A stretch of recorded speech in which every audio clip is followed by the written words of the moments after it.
you've heard about messaging, you've heard about the deniers and all that. What I want to talk a little bit about is, okay, so what do you do with this? How do you get your message out? And one of the ways, one of the most effective ways to get your message out, and that this is kind of, some of you have already done this, and there might be another step that you want to, kind of move on to another level, but one of the best ways to get your message out is a letter to the editor. And Bob Filner, the congressman that you heard today, he's been on calls with Citizens Climate Lobby, and he says, the most effective way to reach a member of Congress, is a letter to the editor. They read these every day. Their staff reads them every day. They really carry a lot of influence, and believe it or not, they're probably about one of the best read things in the newspaper. So not only can you influence a member of Congress with a letter to the editor, but you can also, get your message out to a lot of people. It's kind of like, as Mr. Obama would say, a teachable moment, when you get a letter to the editor published in your newspaper. So, hold off for just a second here. So, what I want to talk about is, kind of what's the best approach to getting letters to the editor published in your newspaper. And what you want to do is think about the letter to the editor as being a public conversation. And you can't just wake up one morning and say, I want to get a letter to the editor published in the newspaper on climate change. Because what you have to do is you have to insert yourself into the conversation that's happening in the newspaper on a particular day. And so the newspaper is the facilitator of that conversation. And so what you have to do then is to take your cue from the newspaper about what you're going to write about. So essentially what you have to do to half the battle in getting a letter to the editor in the paper is simply just to read the newspaper every day. A lot of people don't read the newspaper, but if you want to get your message, and if you want, first of all, if you want to see what's in the news, it's a good way to do that. But also if you want to get your message in and you're looking for an opening, what I call a letter to the editor opportunity, you have to read the newspaper every day. And so what are these opportunities that you're looking for? Well, I've kind of have this hierarchy of things that you can respond to in the newspaper, that the higher up the hierarchy, the better your chances are that your letter's going to get in the newspaper. And the first thing, probably the top priority is the newspaper's editorials.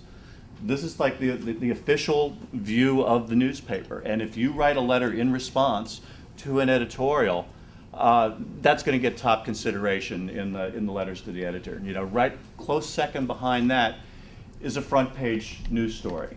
If there's been a story on the and that's why as bad as the Gulf oil spill was, that was a gold mine for letters to the editor on climate change. You could have gotten a letter to the editor every week in the newspaper while that thing was going on. But so front page stories are excellent opportunities for letters to the editor. And then kind of going down the chain a little bit, you have staff columnists, as opposed to, and there's a distinction between the guy who writes for the newspaper and the columnists that you see who write for national publications that get syndicated all around the country, like Tom Friedman and George Will and those kinds of people. And they would sort of be next on the pecking order, along with local op-eds and that sort of thing. But seriously, so these are the things that you want to look for in terms of what the opportunity is. And the only way that you're going to see these opportunities is to read the newspaper every day. And so then once you have that, once you see that opportunity there in front of you, and a lot of times, there's an opportunity that's there that you might not see. That there's a big story that's out there on the front page, and it doesn't specifically say, oh, this is climate change or this whatever. And but it's something that if you think about this story, it has a deep connection to climate change, like the fires in Russia, like the floods in Pakistan. The media, for the most part, wasn't making the connection, between these extreme weather events and climate change, but it was front page news, and a letter to the editor, could have easily been published in the newspaper, connecting those dots and making that case. So once you have that opportunity, what do you want to do with that? So then you're talking about the form that your letter might take. And I call letters to the editor kind of the haiku of advocacy, because they're usually like about 150 words. And for anybody who's ever tried to make their case in 150 words, it's not an easy thing to do. It's 3 short paragraphs.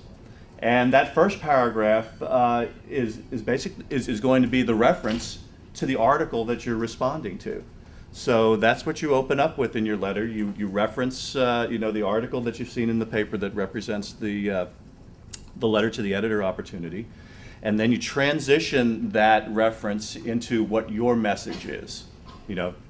Make it a good transition. How does your message relate to what was in the newspaper? And then you can kind of wrap it up with a call to action. Okay, we have a problem here. One of our solutions is we need to put a price on carbon that returns revenue to everybody. And then you usually a good way to tie things up then at the end with a conclusion is to come back around to the original article. And it's a good basic formula that works for letters to the editor.